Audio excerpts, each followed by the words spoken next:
Shalom a todos, sejam bem-vindos a mais um estudo do Psicologia dos Justos no canal Os Segredos da Torá.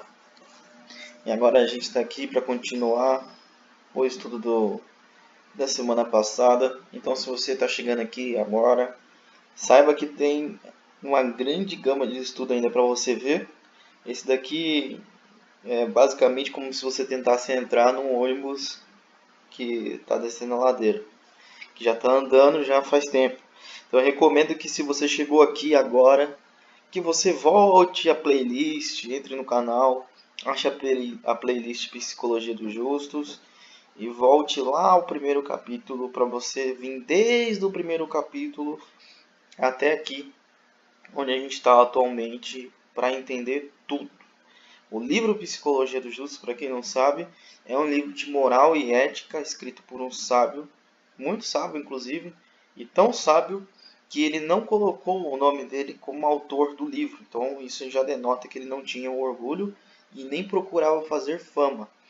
Mas ele juntou toda a teologia judaica, tudo baseado na Torá, no ensino da Torá, e compilou nesse livro falando só sobre ética e moral. Esse livro está para ensinar a gente a colocar em prática os mandamentos da Torá, né?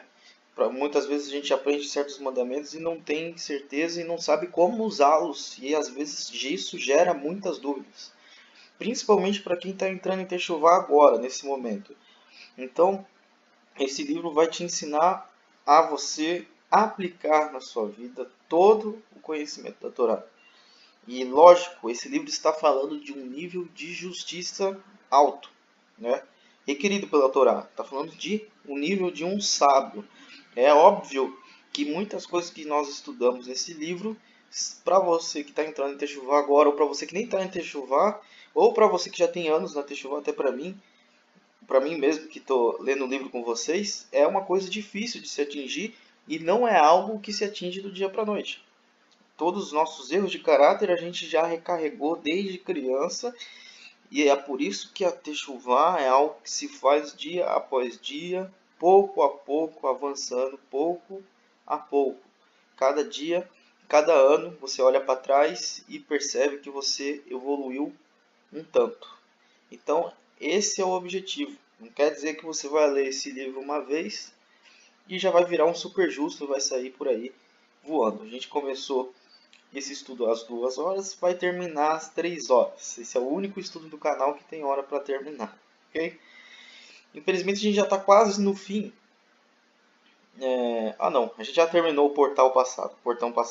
Agora a gente vai começar um novo portal, que é a psicologia da generosidade, a Nedivut. Ok? Então, sem mais enrolação, a gente vai iniciar o nosso estudo. A generosidade é a virtude que eleva o homem espiritualmente e garante-lhe uma vida grandiosa. Quando ela é usada de maneira positiva, o homem é extremamente louvado nesse mundo e no mundo vindouro. A generosidade alarga os caminhos do homem e o traz à presença dos grandes. Por meio de sua generosidade, seus presentes chegarão à presença dos reis e príncipes e todos os homens. Não há nada no mundo que frutifique em tanto amor como a generosidade. É uma virtude tão magnânima que o homem é por ela recompensado também no mundo vindouro. Podemos reconhecer 3 tipos de generosidade: a monetária, física e intelectual. A Torá nos conta que Abraham foi generoso com a sua riqueza ao plantar um Eshel, que em hebraico forma o acrônimo de Achilá, que é comida, Shetiá, bebida, Levaiar, acompanhamento. Foi generoso de corpo ao resgatar seu sobrinho Ló, guerreando em sua defesa. Foi generoso de espírito, convertendo os homens aos caminhos de Hashem, como está escrito: e a alma que fez em Aharan. Nosso patriarca possuía todos os tipos, está até traduzido errado, mas é todos os tipos de generosidade. Pessoal, hoje em dia tem muita gente falando de coach, né? Surgiu aí no mercado. Eu sei que hoje não é muito bom ficar falando de dinheiro hoje, mas surgiu muito no mercado aí esse negócio de coach de finança, coach de não sei o que, coach não sei o que. Eles falam muito sobre proatividade.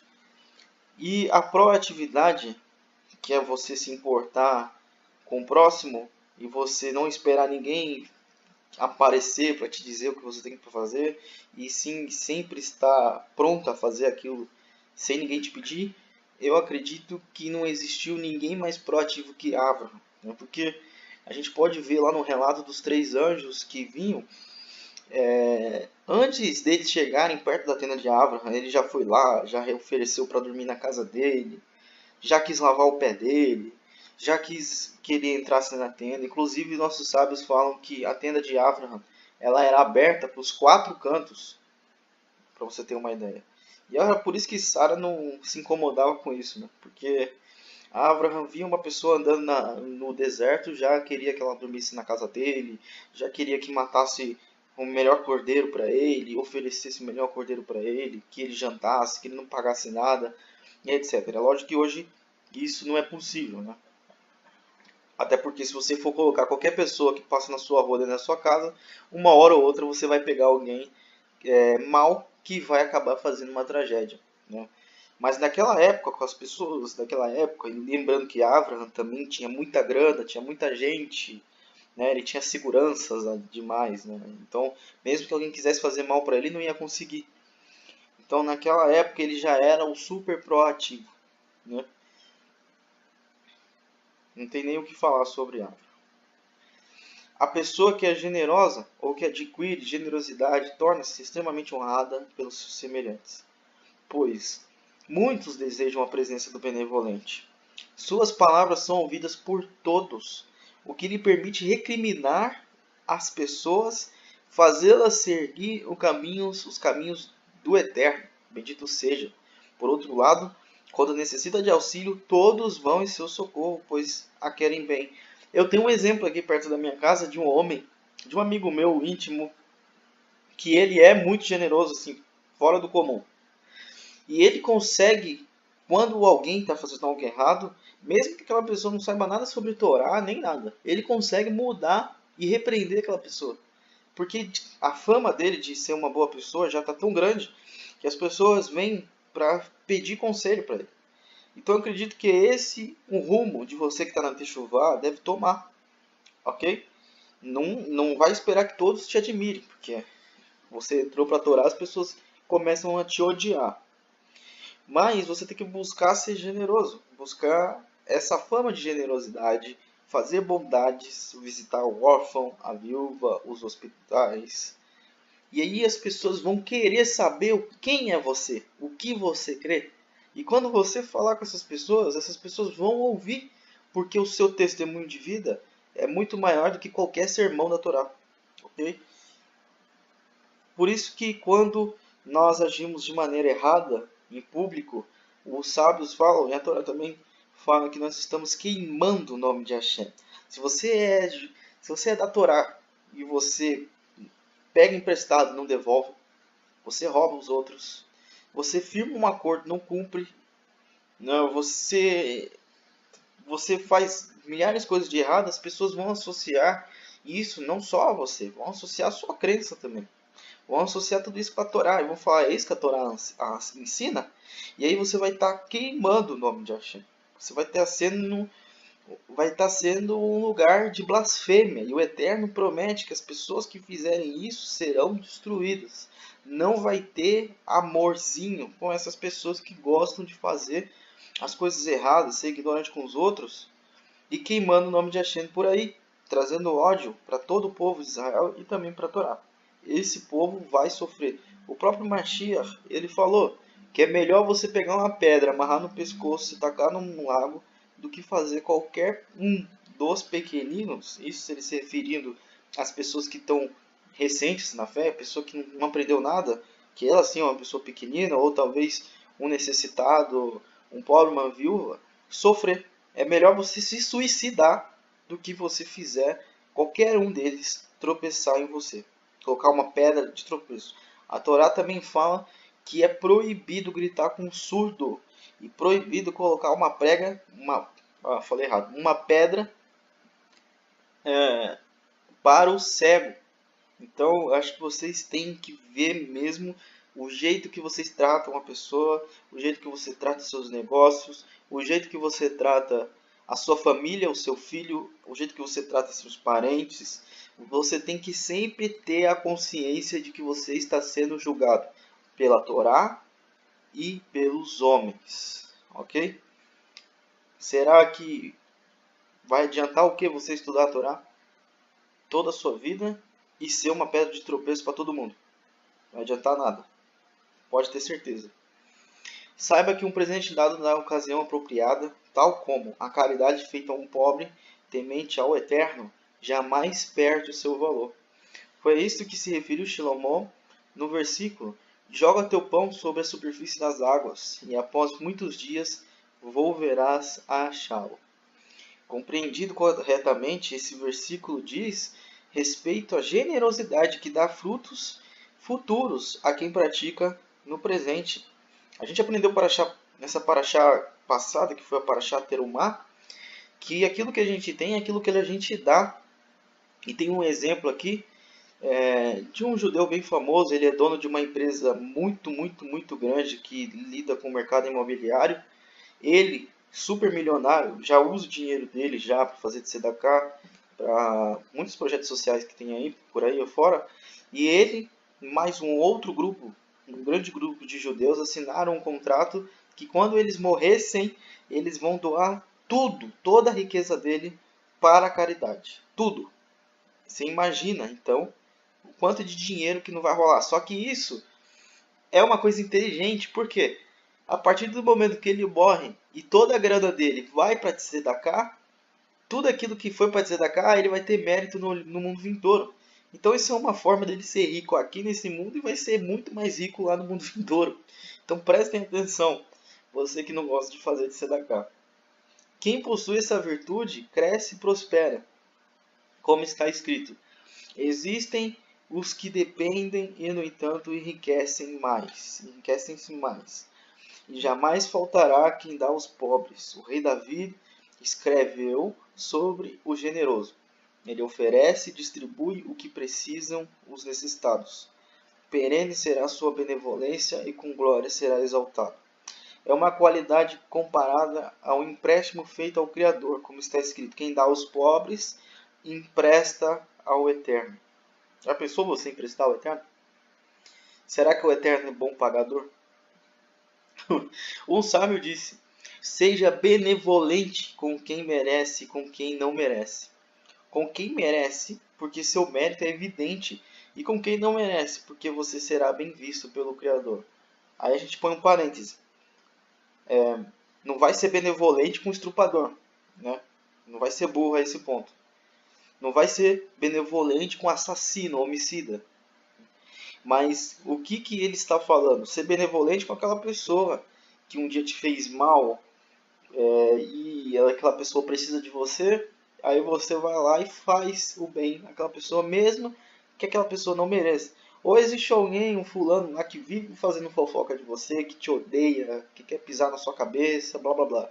Aí vai que acontece alguma coisa com aquele ser humano e ele vem e você pode ajudar ele. Ajude. Isso é ser benevolente com quem não merece, ok? Que nos comandou a praticar o bem e sermos amáveis com todas as criaturas. Esta ideia foi complementada. O homem que ajuda quem lhe pede é metade generoso, pois só é generoso por completo quem dá aos outros antes mesmo de virem pedir a sua ajuda. Foi o caso de Abraham que eu citei lá em cima. Nossos sábios, de abençoada memória, afirmaram que ser generoso é também um hábito, pois uma pessoa só é reconhecidamente generosa quando faz caridade contínua e abundantemente, dentro de seus limites. Quem dá 1000 moedas a um pobre não é tão generoso quanto quem dá uma moeda 1000 vezes aos pobres. Olha só que legal. De acordo com a necessidade e ocasião.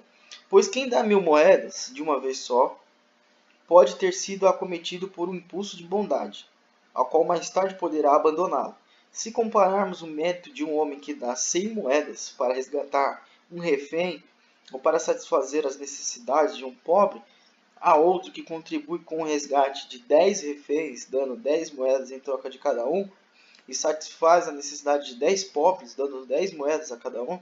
Os méritos deste último são infinitamente maiores. Sobre isso está escrito: e tudo depende da maioria dos atos. Da maioria, disseram, e não da sua grandeza. Então está aí um grande ensinamento, que para tudo a gente aplica isso. Quem fecha os olhos à caridade assemelha-se ao idólatra. É chamado de devasso, pernicioso, cruel e pecaminoso. Devasso, como está escrito: guarda-te que não haja uma coisa perversa no teu coração, nem digas: aproxima-se o 7º ano, o ano sabático, que é o Shemitah, de modo que o teu olho seja mau para com teu irmão, o mendigo, e não lhes dê nada, e ele clame a ti, ao Eterno, e haja em ti pecado. Para quem não sabe, no ano do Shemitah, que é o ano sabático, todas as dívidas são perdoadas. Então, se alguém te deve alguma coisa, você não tem mais direito de cobrar aquela pessoa, ok? Então, aí muitas pessoas que têm dinheiro, às vezes vê um pobre, né? Lá em Israel, via um pobre, na época dos juízes, na época da entrega da Torá, etc., quando ainda era observado essa mitzvah do Shemitah, ele via as pessoas vinham pedir dinheiro e ele já ficava pensando: ah, não, ano que vem é o Shemitah, esse cara que está me pedindo dinheiro, ele não vai precisar mais me pagar. Ah, não vou mais emprestar não. Então, quando você age assim, a Torá diz que você é cruel, devasso, pecaminoso. Inclusive, a cidade de Sodoma e Gomorra, ela tinha uma lei, que isso está registrado lá no livro dos Jubileus. Jubileus não, desculpa, no livro dos Justos, se você quiser ler. Lá está registrado que eles não podiam ajudar ninguém. Por isso que quando Ló recebe aqueles 2 anjos em forma de homem na casa deles, ele é mal visto entre o povo de Sodoma e Gomorra. Porque naquele lugar ninguém podia ajudar ninguém. Ninguém podia ajudar o necessitado, muito menos um estrangeiro.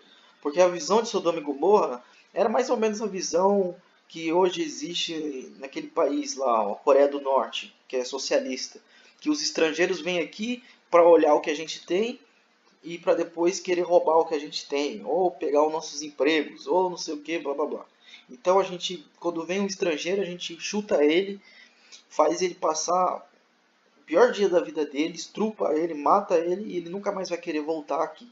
Essa era a visão de Sodoma e Gomorra, totalmente contrária à visão que Hashem tinha dado para Avram, né? Que sempre que via um estrangeiro, ele tratava o estrangeiro como se fosse ele mesmo, né? Como está escrito: a piedade do cruel é maldosa. Se uma alma de Israel atua deste modo, é como se negasse sua ascendência, pois os filhos de Abraham, Isaac e Jacó são notáveis por sua generosidade. Ao contrário das nações, como está escrito: são cruéis e não sentem misericórdia. Mas o misericordioso, este é agraciado pelos céus, como está escrito: para que o Eterno se compadeça de ti e te multiplique, como jurou aos seus pais. Vamos para o próximo. Generosidade rima com humildade. Quem faz a caridade a contragosto perde seus méritos e transgride o mandamento divino. Quer dizer, se você faz uma coisa não querendo fazer, e que o teu coração não seja mau quando lhe deres, é preferível dar uma pequena soma, mas com um sorriso no rosto. O ideal é ajudar a quem realmente necessita e fazê-lo com uma expressão de alegria no rosto. Melhor ainda é dar antes que peçam, como está escrito: quem dá secretamente suprime o seu castigo.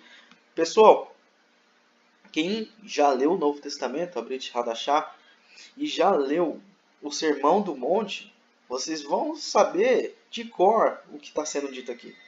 Porque é totalmente igual ao que Mashiach falou, né? De ajudar o próximo, de ajudar que a mão direita e a mão esquerda não, que a mão esquerda não sabe o que a mão direita faz, ok? Tudo isso daqui Mashiach falou já, mas agora nós estamos nos aprofundando na mesma tradição da onde Mashiach tirou o ensinamento dele. Alguns homens costumam atar uma soma de dinheiro a um pedaço de pano e jogá-lo por cima de seus ombros aos pobres, que recolherão o donativo sem se sentirem envergonhados por receber esta ajuda. Assim, o doador desconhece o recipiente e o recipiente desconhece o doador. A melhor forma de generosidade não é pública. Isso é um ensinamento que o Mashiach falou, e que isso também tem que acontecer no meio da Techuvá, né? Tem grupos aí que gostam de ajudar os outros, beleza. Mas eles gostam de se exibir, gostam de postar isso, aquilo, outro, falar, eu ajudei, eu fiz isso, aquilo, outro. Tem que provar que você fez tzedakah ou não. Isso não é a melhor forma de fazer tzedakah. Você está pegando o teu mérito e dividindo no meio. Melhor é quando você ajuda e ninguém sabe. Quanto mais oculto é o ato, mais brahá tem sobre ele. Tem um grande ensinamento de um sábio chamado Baba Sali. Foi um sábio lá do Oriente Médio, se eu não me engano, ele vivia ali na Etiópia. Não, desculpa, Etiópia não. Marrocos, agora lembrei. Ele vivia no país de Marrocos e ele era muito conhecido como Baba Sali, que seria o pai da reza. Ele era um grande sábio, inquestionável, fazia milagres a rodo, igual Mashiach, né? Porque quem se aproxima da Torá faz milagres, é óbvio. Então ele fazia milagres a rodo, coisas sobrenaturais e etc, etc. Mas ele era só um homem, um sábio comum.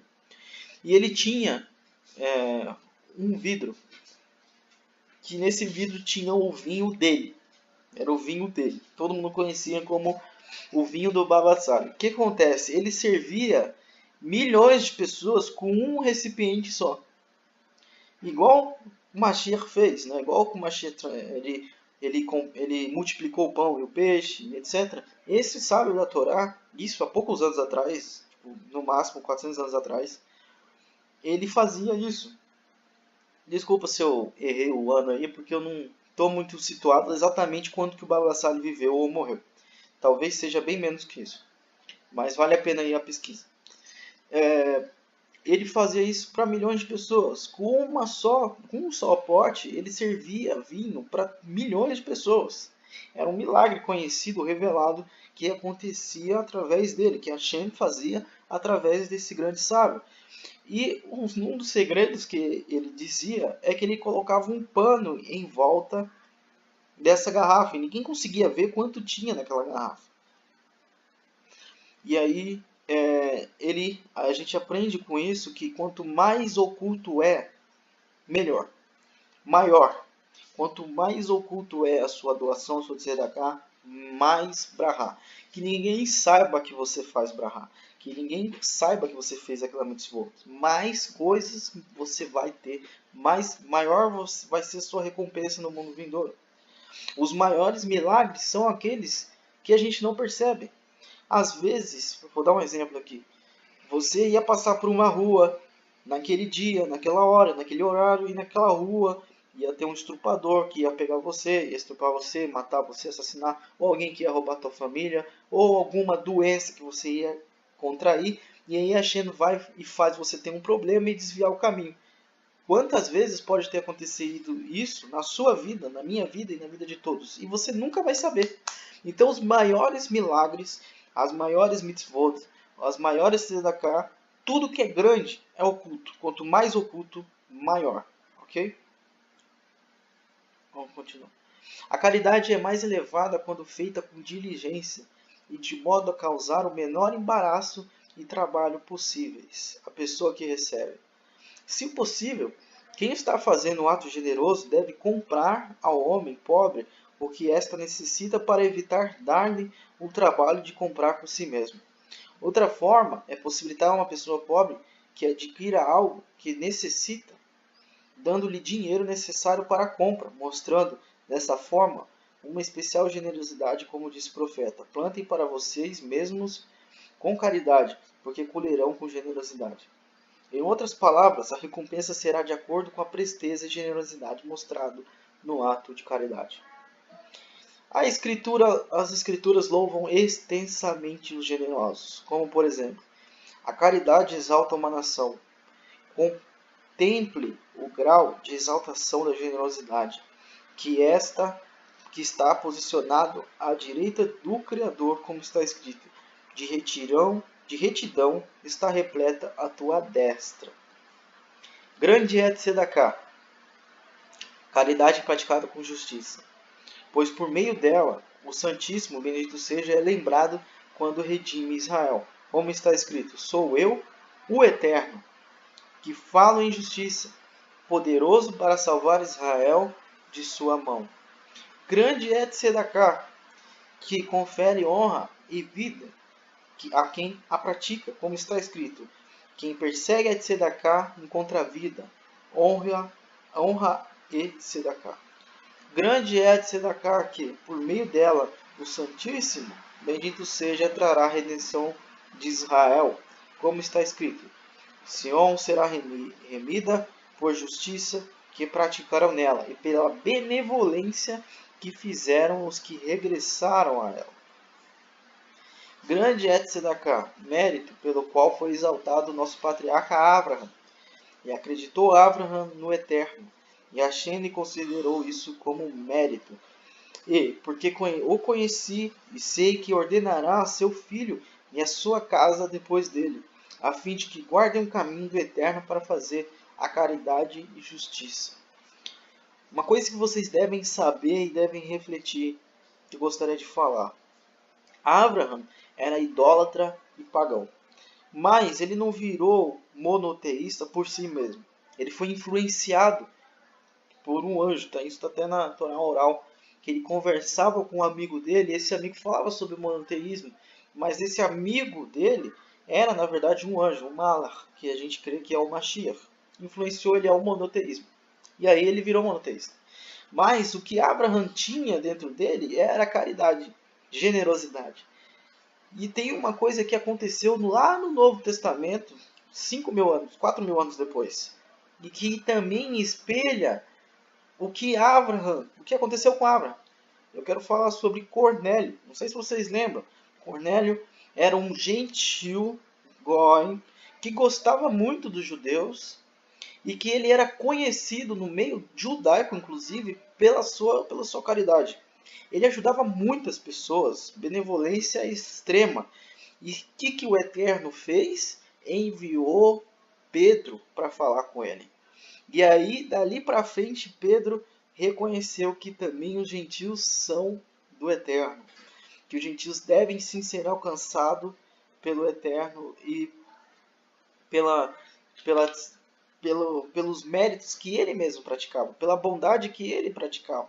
E ele teve o mérito de conhecer a Torá e de ser o primeiro convertido dos gentios, Cornélio. Ok? A mesma história. Inclusive, um grande sábio chamado Rambam, que é o Maimônides, o grande, que fez o Mishneh Torah, que é o cara que até hoje os sábios, todo judeu fala que de Moshe a Moshe não houve ninguém que ama o Moshe, né? Porque do Moshe Rabbeinu, o nosso profeta, que recebeu a Torá, até o Moshe, que é o Maimônides, lá na Idade Média. Não teve ninguém como ele. Ele foi o grande legislador da Torá. E ele fala o seguinte, que se você achar um filho de Israel, um judeu, seja lá de qual tribo, judeu, e ele não for benevolente, ele não for uma pessoa que tem piedade dos outros, pode pesquisar a árvore genealógica dele, levar ele num tribunal, que vão conseguir constatar que ele não é descendente de Abraham, que ele é descendente de outros povos. Porque quem é descendente de Abraham tem que ter generosidade, tem que ter misericórdia, tem que ter compreensão, tem que ajudar os outros. Se não faz isso, não tem sangue de Abraham. Pode ter a Torá que for. Se não tiver essa generosidade, não provém de Abraham. Grande é Tzedakah, por meio do qual o rei Davi foi louvado. E o rei Davi praticou justiça e caridade com todo o seu povo. Grande é Tzedakah, por meio do qual o rei Shilomó, que em paz esteja, foi elogiado. Que o eterno teu Elohim seja abençoado por te haver concedido o trono de Israel pelo amor ao eterno, pelo amor eterno que Hashem tem por seu povo, fazendo-te seu governador para prestar-lhe justiça e caridade. Grande é Tzedakah, que chega até o trono da glória divina, pois está escrito, Retidão e justiça são os alicerces do teu trono. Grande é de Sedaká, que exalta o povo de Israel. Como está escrito, em mérito teremos nós, se cuidarmos de cumprir todo este mandamento. Grande é de Sedaká, pela qual o Santíssimo, bendito seja exaltado no dia do julgamento final. Como está escrito, o eterno Elohim dos exércitos será exaltado por sua justiça e o seu santo Elohim por sua Tzedaká. Grande é a Tzedaká que acompanha os que praticam quando deixam este mundo. Então romperá a tua luz como a aurora e depressa nascerá a tua retaguarda. Grande é a generosidade, pois o universo foi criado por meio deste atributo. A bondade é a fundação sobre a qual o mundo foi edificado. Isso está escrito lá em Salmos, terrelinho 82, versículo 3. Por isso, o homem deve empenhar-se na virtude da bondade, pois ela produz todo tipo de bem.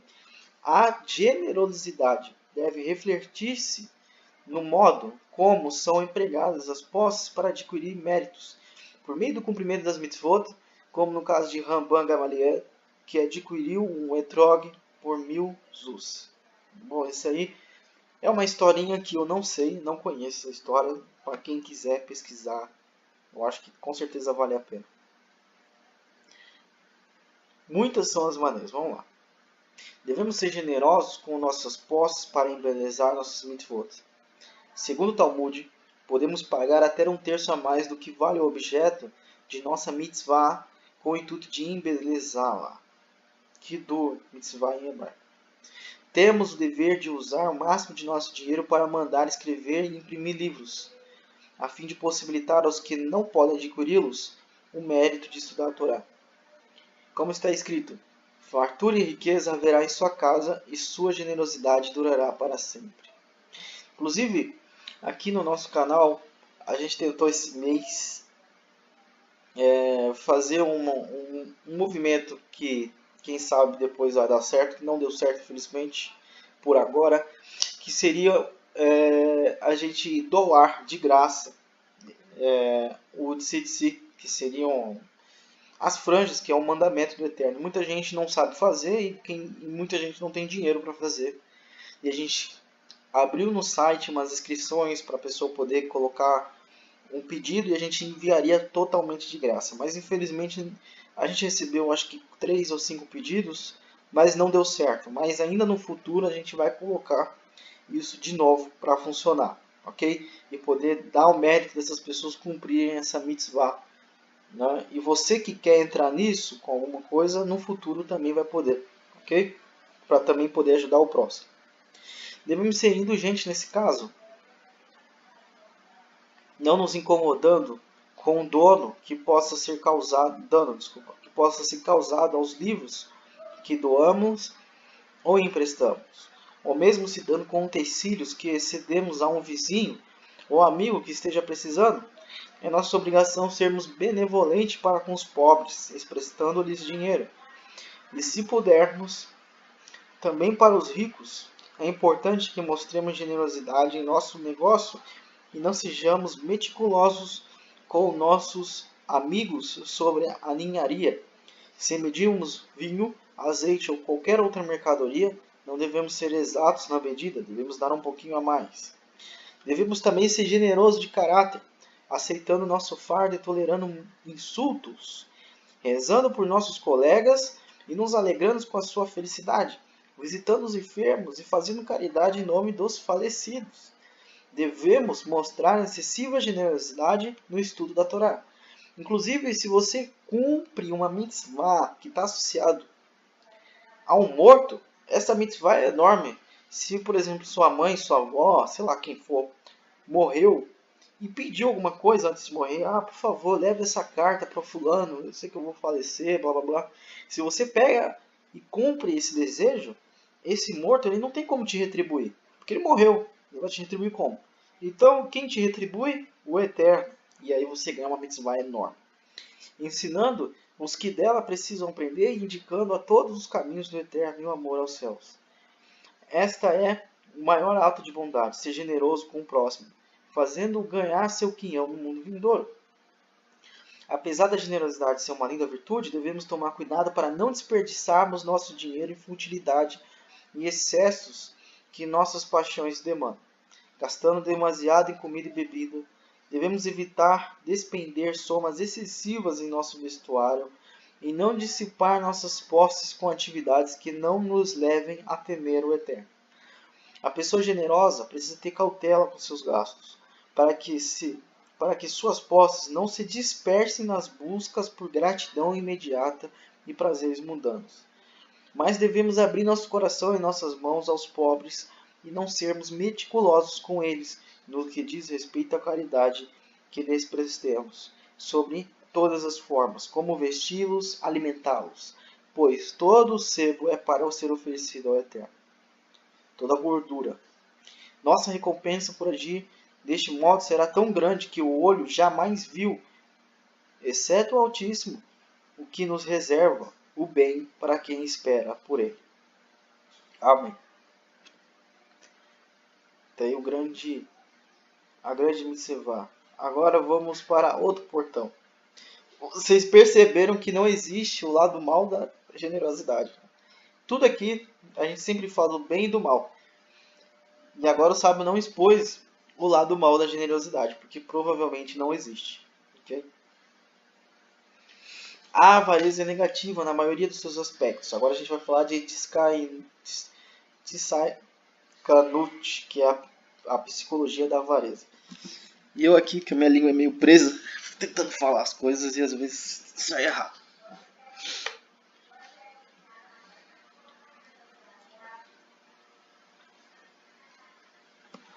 A avareza é negativa na maioria de seus aspectos. Sobre o avarento, o rei de Shilomó, que em paz estejam, disse: não coma o pão do avarento, nem desfrute de sua cortesia. Ele te pedirá para comer e beber, mas seu coração não estará contigo. Eis a característica do avarento. Ele acumula riqueza, mas não faz caridade nem se apieda dos pobres. É mesquinho quando negocia com um companheiro e não lhe concede nada. Não veste nem alimenta os desamparados e não permite que ninguém desfrute do que possui. Não confia no Eterno, que lhe provê tudo o que tem. E as pessoas o odeiam. Não observa os mandamentos da Torá, não tem um mestre ou um amigo e por isso esvazia seu coração e sua mente da Torá e das mitzvot. É aquela pessoa que ganha dinheiro, ganha dinheiro, gasta tudo com si e quando vai ver está sem dinheiro. Literalmente. Pessoal, você que é apegado ao dinheiro, eu tenho exemplos disso na minha família. Se você é apegado ao dinheiro, não faz tzedakah, não ajuda ninguém, não está nem aí com ninguém, pode ter certeza, você vai acumular e não, vai chegar de uma hora para outra, todo esse dinheiro vai sumir. E você vai ficar com dívida de novo. Isso é certo. Absolutamente certo. O seu mérito vai durar até... E se você é perverso, pior ainda. Né? Mas eu nem vou falar do que vai acontecer com o perverso, porque eu acredito que um perverso não vai estar vendo um vídeo de psicologia dos justos. Né? Mas somente pessoas que têm um mínimo de consciência. É extremamente cruel com os que o rodeiam. Não é generoso com ninguém. O pior tipo de avarento é aquele que é miserável com seu conhecimento da Torá, pois não perderia nada se compartilhasse seu saber com os outros. Tal e qual o fogo, que não diminui nem se extingue ao ser usado para acender ou eliminar algo. Sobre uma pessoa assim está escrito: quem nega o trigo é amaldiçoado pelos outros. Por outro lado, as escrituras dizem do generoso: bênçãos repousem sobre quem provê o próximo. Este verso fala literalmente sobre a caridade e metaforicamente sobre o saber. Também tem pessoas que só gostam de estudar, estuda a Torá, mas não compartilha a Torá com ninguém. Isso também é um tipo de avareza. Como o próprio sábio falou aqui, inclusive nas redes sociais, aí recentemente saiu uma foto que eu vi, falando assim que uma vela não apaga de acender a outra. E você vê quantos anos essa frase existe, porque esse livro é muito anterior a qualquer rede social. E ele fala exatamente a mesma coisa, só que com outras palavras. Se você estuda a Torá, meu querido, compartilhe o seu conhecimento com as pessoas. tem esse vídeo aqui, tem outros vídeos no canal, tem outros canais que falam sobre Torá, né? Não é só o meu, não estou aqui para monopolizar nada. Também compartilhe versos da Torá, versos de conhecimento, versos sobre o Eterno. Não gaste sua vida toda só falando besteiras. Tem gente que usa a rede social só para falar besteira, para fazer piada, chacota. E vai ganhar o que com isso? Nada. Em nome da Torá, tudo. O lado positivo da avareza, ó, até a avareza tem um lado positivo, é não desperdiçar o que temos com inutilidade e luxúria, evitando transgredir os mandamentos importantes, retendo nossos desejos e não adquirindo tudo que o coração desejar. Livramos-nos do orgulho que por vezes assalta até um benemérito que, de tanto bem e abundância que possui, acaba se esquecendo de seu benfeitor. Devemos ser generosos com nossas posses quando houver um mandamento a ser cumprido ou um ato de caridade que exige nossa atuação, pesando nossa generosidade de acordo com o parâmetro da Torá. Aprendemos com o patriarca Yaakov, cuja frugalidade não encontrava paralelo. Como está escrito, e ficou Yaakov só. Nossos sábios de abençoada memória disseram que Yaakov, que certa vez retornou ao acampamento para pegar pequenos jarros que havia esquecido, pois, apesar de sua riqueza, não desejava viver às custas do favor alheio, evitando pedir qualquer coisa de que necessitasse aos outros, porque os recursos dos justos lhes são mais caros que o próprio corpo. Encontramos em outra passagem, no entanto, que Yaakov era consciencioso como nenhum outro homem. Eis que morro em meu sepulcro que cavei para mim na terra de Canaã. Ali me enterrarás. Yaakov havia tomado toda a prata e ouro que trouxera da casa de Labão, feito uma pilha e dado ao irmão Esaú, dizendo: leve todo este ouro para a sua parte na caverna de Macpelá. Quer dizer, ele fugiu aqui. Em resumo, devemos aprender a não gastar um centavo que seja, a menos que necessário.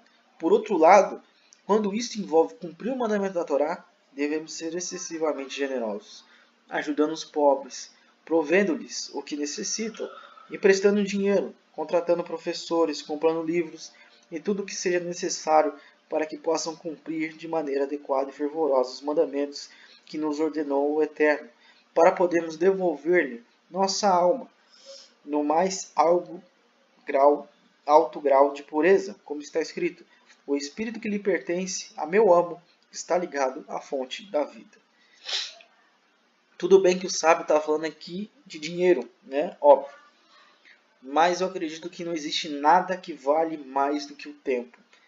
E isso também se aplica, o que ele falou tudo aqui, no tempo.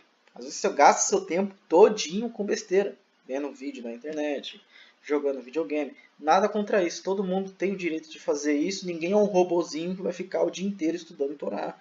É óbvio que sim, tem que ter um tempo, tem que ter uma hora que você vai se desligar de tudo e vai curtir o seu dia. Óbvio isso, né? Mas saiba administrar seu tempo. Não torra todo o seu tempo com besteira. Ok? Lembre que você tem a Torá. Lembre que um dia você vai morrer. Que tudo isso aí vai ficar aí. E a não ser o que você fez pela Torá que você vai levar. Mais um portão. Olha, recorde esse. Esse estudo está com recorde. 3 portões hoje. A psicologia da memória, a Zehirá. Sem memória o mundo seria outro. Todas as transações entre os homens dependem dela, pois ninguém prestaria dinheiro se soubesse que essa pessoa não se lembraria de devolver. Você ri, né? O mesmo se aplica a todas as outras atividades comerciais e mundanas. Se as pessoas não se lembrassem do que disseram, não poderíamos assumir compromissos de qualquer espécie. Não é necessário alongar-se sobre o tema, pois a sua lógica é clara e evidente. Devemos adotar a virtude da memória como norma em nossa transação comercial, para que ela seja uma cerca a proteger a verdade. Nossos votos devem ser lembrados, para que possam ser cumpridos. Se lembramos de um trato que fizemos com um amigo, devemos lembrar do que dissemos, que para que não faltemos com a nossa palavra, nem mudemos as nossas condições. Se um amigo nos confia um segredo e nos pede para não contá-lo aos outros, devemos nos lembrar disso e não faltar com este amigo. Se emprestamos dinheiro ou um utensílio de um colega, devemos lembrar exatamente do que emprestamos, para devolver o objeto e restituir a dívida corretamente. Alguém envolvido em diversas transações comerciais não deve pedir dinheiro emprestado a diversas pessoas, pois poderá esquecer-se de saldar esta dívida. Se um amigo lhe faz um favor, lembre-se disto a fim de retribuir apropriadamente.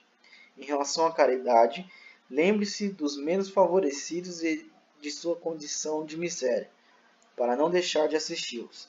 Se for chamado a um tribunal para prestar testemunho, tome um cuidado especial para lembrar-se exatamente do que viu, não adicionando nem subtraindo os fatos. Veja como o Eterno, bendito seja, nos exorta a cultivar nossa memória. Guarda-te, que não esqueças que o Eterno teu Elohim, deixando de observar os seus mandamentos. É imprescindível também lembrar-se dos favores que o Criador nos fez a todo instante. Como escreveu o rei Davi, consciente estou sempre da presença do Eterno. Lembrança é um atributo louvado em um recipiente da mitzvot da Torá.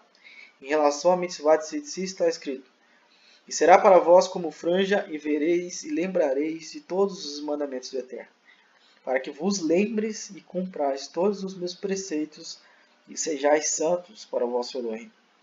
Quanto ao tefilim está escrito: será para ti como um sinal sobre a tua mão, e como memória entre os seus olhos, para que esteja a Torá do Eterno em sua boca, e te recordarás que escravo fostes no Egito, e guardarás e farás estes estatutos. Não esqueça, como tudo depende da nossa memória, descreverei 30 atributos, os quais você deve estudar 2 vezes ao dia e gravar no fundo do seu coração. Se o fizer, teu serviço será bem aceito pelo Eterno. Bendito seja Ele, fará recair sobre ti suas brahot e benevolência. Primeiro, lembre-se como o Criador te fez existir a partir do nada. E lembre-se de todo o bem que tem feito com você desde o dia do teu nascimento até o presente momento. E como Ele te criou e te exaltou por sobre todas as criaturas.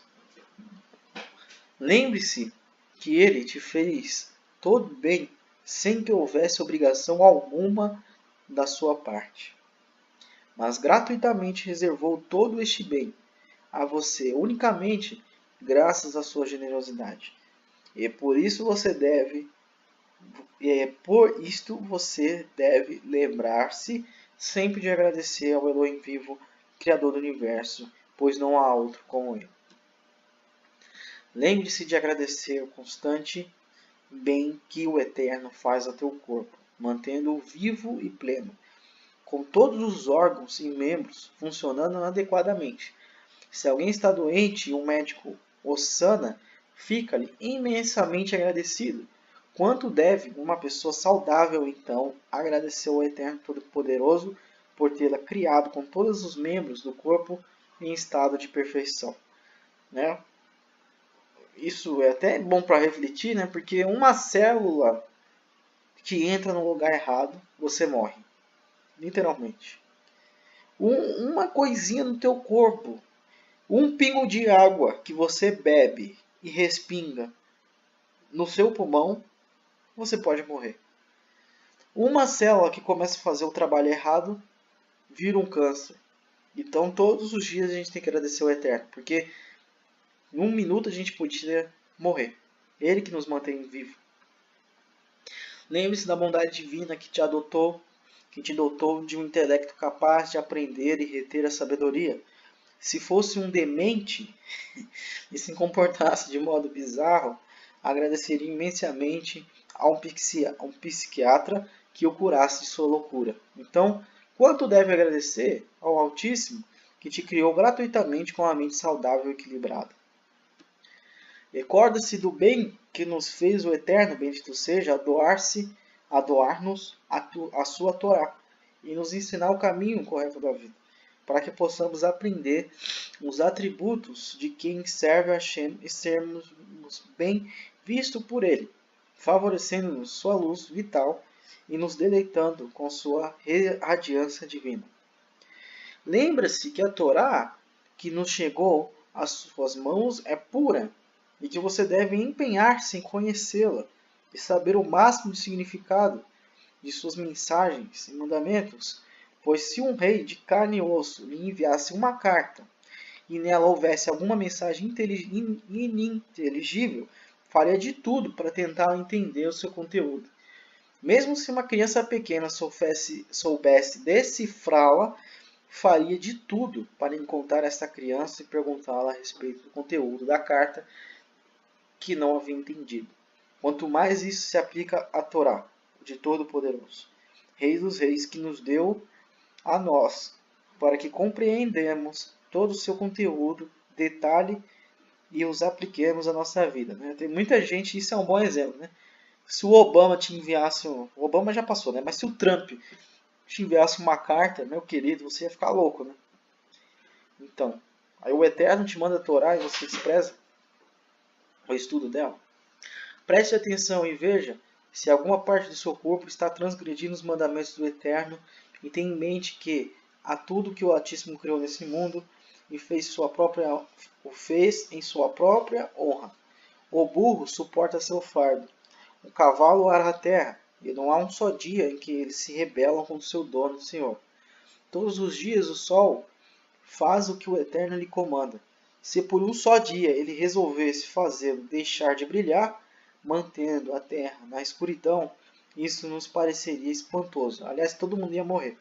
Se as águas dos mares decidissem atravessar os limites que o Altíssimo lhe impôs, inundando toda a terra, poderia destruir o mundo.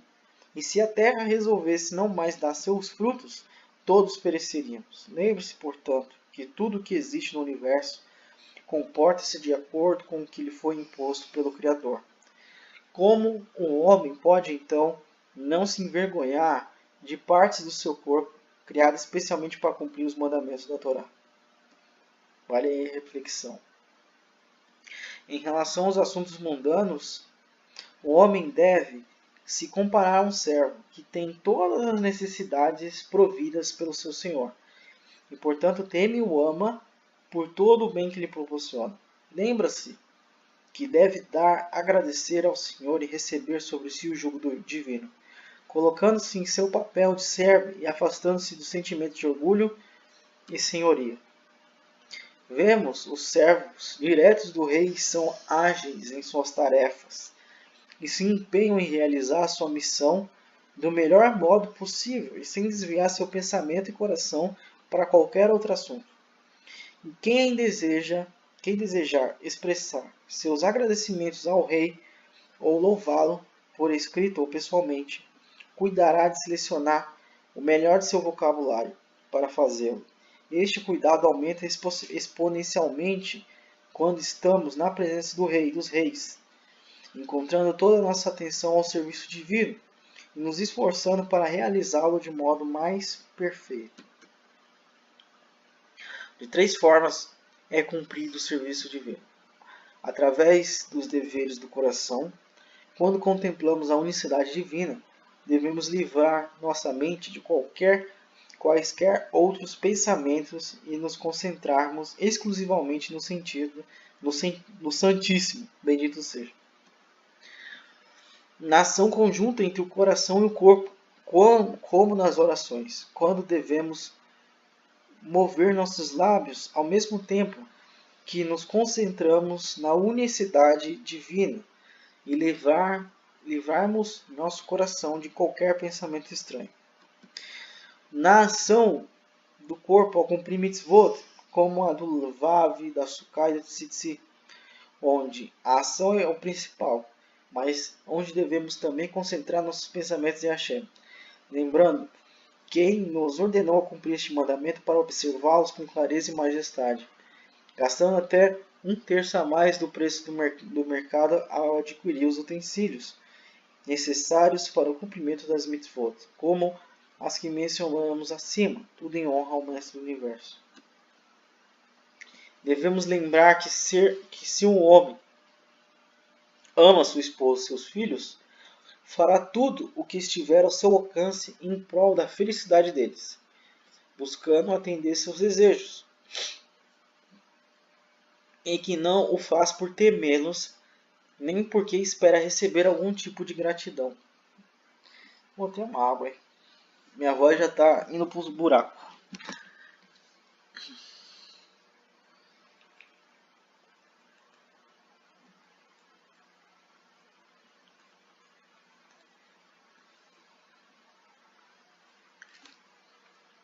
Mas porque os ama e quer verdadeiramente seu bem. Quanto então devemos nos empenhar em cumprir os mandamentos de Hashem, não por temor ou por esperar sua recompensa, mas exclusivamente em honrar seu grandioso nome e por nenhum outro motivo. O homem deve lembrar constantemente a quem está servindo durante toda a vida, a seu Criador ou às suas paixões. Deve lembrar-se também em que consistiu sua devoção ao Eterno, em que as situações se rebelou contra ele. Isto fará com que se concentre em dedicar mais atenção ao Eterno, ao que o Eterno lhe pede para fazer do que às suas próprias necessidades.